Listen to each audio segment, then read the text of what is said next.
Hello and welcome back to my channel. My name is Chantel, and today I am going to be doing a little bit of a book review of this chunker right here, Ship of Destiny by Robin Hobb. I finally finished this book a few days ago, and I am excited to talk a little bit about it, how I felt about it, how she handles certain character storylines and things like that. So I will say a couple of warnings before I begin. First of all, a spoiler warning. This video is a review of Ship of Destiny, which is a third book in a trilogy, and really it is a review kind of the entire trilogy, The Live Ship Traders. And I am not going to be precious about spoiling it for you or talking about things that happen in these books, and the character arcs and stuff that are in these books. So yeah, if you haven't read this book and you want to and you don't want to be spoiled, then you should probably stop now. If all you want is to know my opinion of this book, it was really good. I gave it 5 stars. So, you know, if you think it's something that you would like, if your taste aligns with mine and you want to try this trilogy, I highly recommend doing that. But yeah, if you don't want spoilers, that's it. You should probably leave now.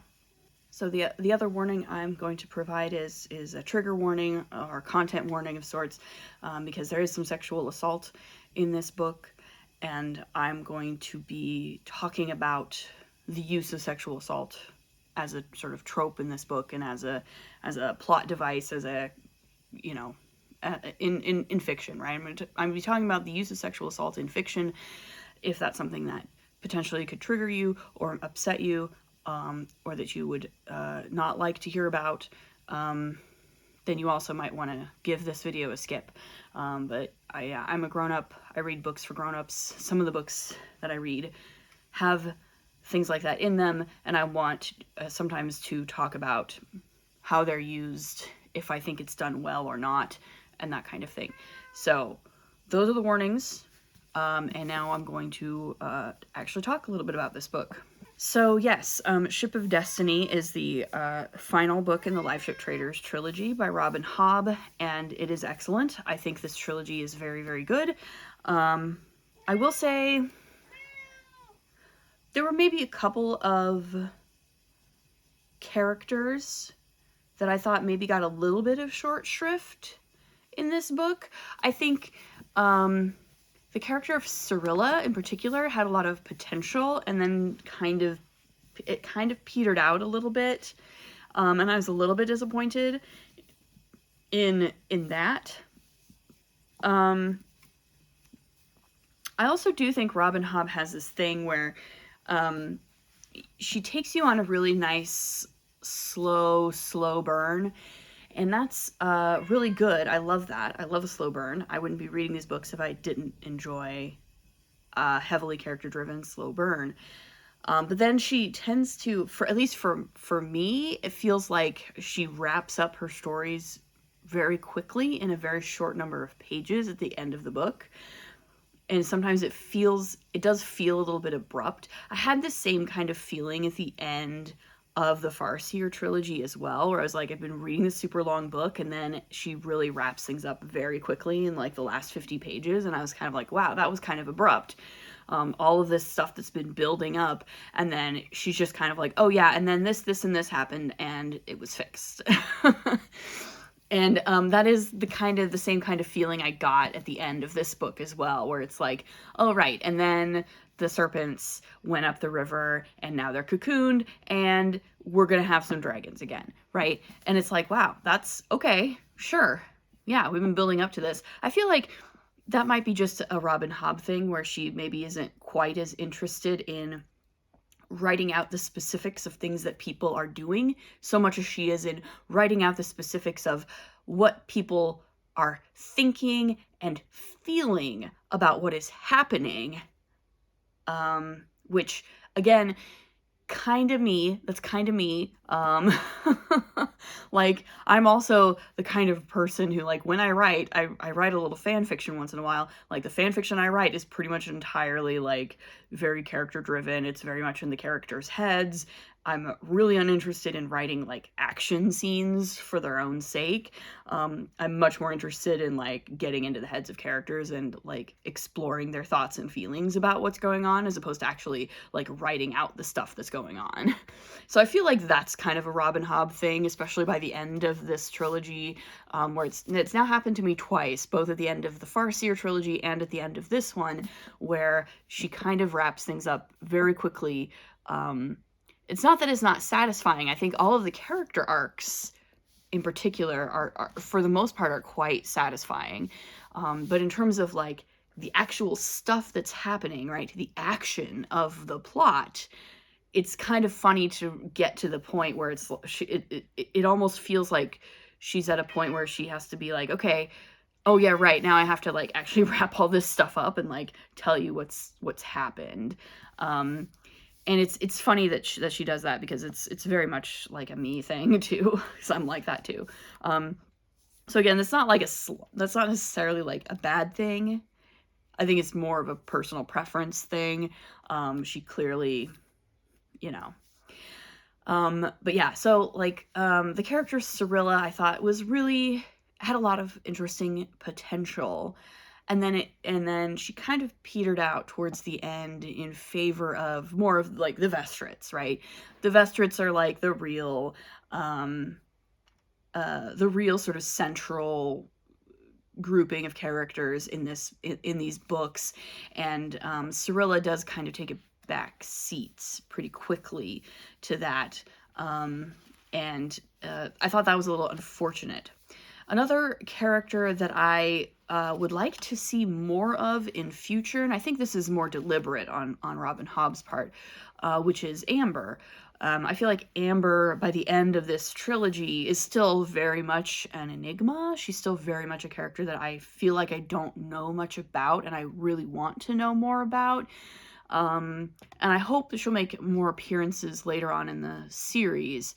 It does feel like she's maybe going to pop up again at some point in the future.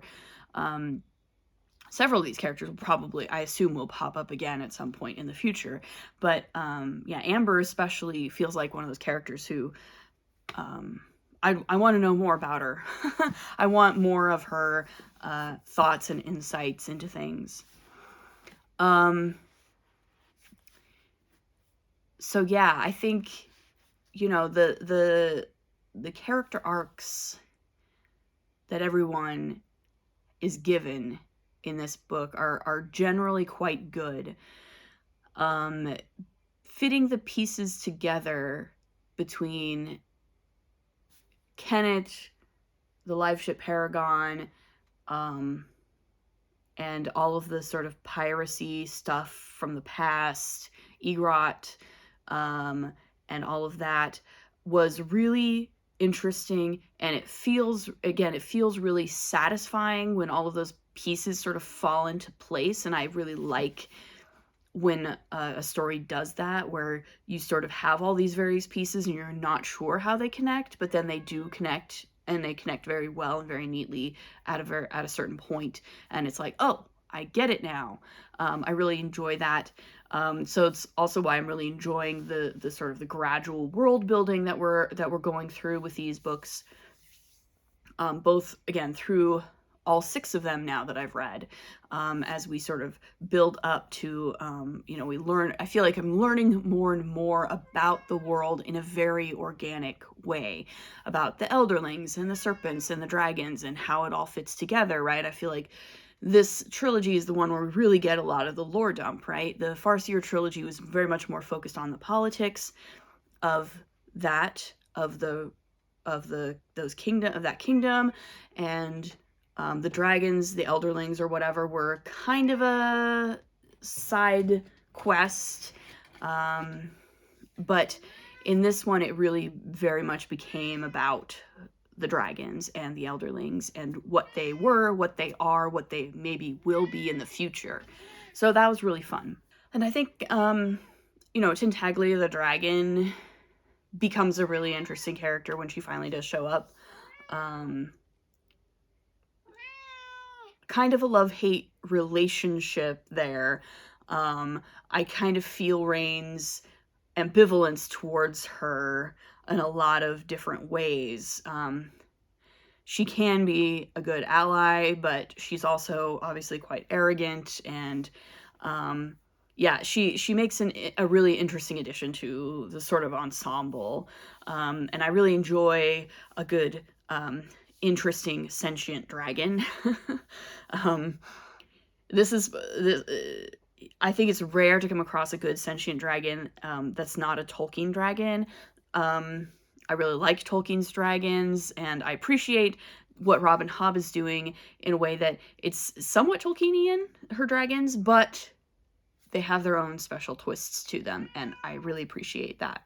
I will say another character that didn't quite do it for me, apart from Cirilla, was probably Brashen. Again, I don't know, I just never took to Brashen particularly. Like, he's fine. He's fine. I don't know that I have anything in particular to say about him. You know, he has an arc. It's fine. It's not a thing that I really care that much about. Luckily, there's a lot of other characters that are much more interesting than Brashen in this book. I do think it is interesting. I want to talk a little bit about Althea. It's hard to talk about Althea without talking in this book without talking about her rape, and so this is the point where I'm going to talk about that. I will say, going into this, I think that all subject matter is fair game for use and discussion in art, in literature, film and television. I think nothing should be off limits. I'm a pretty strict anti-censorship person. I think that we should be able to examine all facets of humanity in art, and that should include all of the really bad stuff as well as all of the really good stuff. I think you can't do one without the other. You need all of it. That's what art is for. Art is specifically exists to explore different aspects of the human experience and humanity and human nature, and that includes the bad stuff. I will say, obviously, like, there are certain things that I think, you know, artists, creators, writers, people who are creating things probably should be more careful with when they're dealing with them. And that sexual assault and rape is definitely one of those subjects that, you know, I think probably needs to have some extra care taken when it is being dealt with. I think it's very easy to do it badly. I think it's, and obviously it's a very touchy subject. It's something that a lot of people have experienced personally, which means, you know, you got to be careful. You have to be extra careful with it, right? I think there's a lot of things that are like that, right? Like, you know, a lot of different kinds of violence, I think you have to be extra careful with. But I'm talking specifically in this case about sexual assault. And I think, for me at least, and I can only speak for myself, I think for the most part, the way that sexual assault is handled in this book by Robin Hobb is pretty good. I think Robin Hobb fully understands what sexual assault is about. It's about power, right? I think that's a thing that a lot of times when rape and sexual assault are misused in fiction, I think a lot of it has to do with the person who's creating it, the artist, the writer, whatever, maybe like misunderstanding what it's actually about, right? And Robin Hobb completely understands what it's about. And she explores it in several ways and through several different characters in this book, in fact, because it really fully is about power, right? It's not about sex, it's about power. Cirilla learns that to her, you know, both to her detriment and her advantage. Althea comes to understand that as well. And Also, Malta does, right? Malta is not, does not end up being raped, but she is threatened with it a number of times. And all of these women, and I think it's very important that they're all women, and that we are seeing these assaults through the perspective of these women. I think that is what makes this, for me, an effective and compelling portrayal of the dynamics of and what that does to people. I think Althea in particular, what Kennett does to her, it awakens in her I think it sort of leads to her realization that like, this isn't even the first time she's been raped, right? Like, she's been raped more than once in her life. And you know, she's an interesting inner monologue that she has with herself, where in the earlier book she was like, well, you know, I was flirting with him, I did want it, even if I decided I didn't at the time or whatever. And then, you know, in this book it's just like she realizes that like she really, like, it was in fact an assault. And you know, and I think the different reactions to that violence among these characters is really fascinating for me. Like, Althea is so strong-willed. She reacts to it with this burning rage, right? She needs revenge. She has to externalize it. Cyrilla, on the other hand, sort of internalizes it and makes it more of like about how she has to make sure she never is in that position again. But she's terrified of a lot of the men around her after a certain point. So that's really interesting. I also do think it is interesting that Robin Hobb was brave enough, I guess, to have Kennett be the rapist, when Kennett is often, you know, he's not fully sympathetic necessarily, but we've been in his head a lot in the course of this trilogy, right? We've been in his head a lot, and we still spend a lot of time in his head in this book. And you know, his justifications for it are absolutely fascinating. The ways that he bends over backwards to justify it. And I think it really reinforces the sense of, you know, cycles of violence, right? And I think the moment when, at the end of the book, when Paragon is saying, let me, you know, sort of take this pain from you, Althea, he says very explicitly, like, this is going to end with me. Like, this is no longer going to continue, right? Because, of course, what Althea feels is a sense of this righteous indignation, and it's very well founded. She wants to commit violence to, you know, in retribution or whatever. But of course, violence consistently begets violence. We see this, you know, the reason why Kennett is the way he is because of the violence that was done to him, and him feeling like that's the only way to sort of express any kind of real emotion is through violence. And so Paragon sort of taking that pain from her becomes a sort of metaphor for like these and ending the cycle of violence, right? So I think that for me, that worked really well in this book. I think that worked really well. I don't want to dwell too much on it, but I think it was quite effectively done for the most part. Obviously, different people are going to have different opinions about it, and I'm not here to speak for anybody else. That's just what I was thinking of as I was reading this book. So I think that was all quite good. I think even Edda's response to it was very interesting. It felt very real. And the frustration that Althea felt when she felt like nobody believed her, right? It was her word against his, which is a situation that unfortunately women find themselves in all the time in the real world. And that feels very painfully real.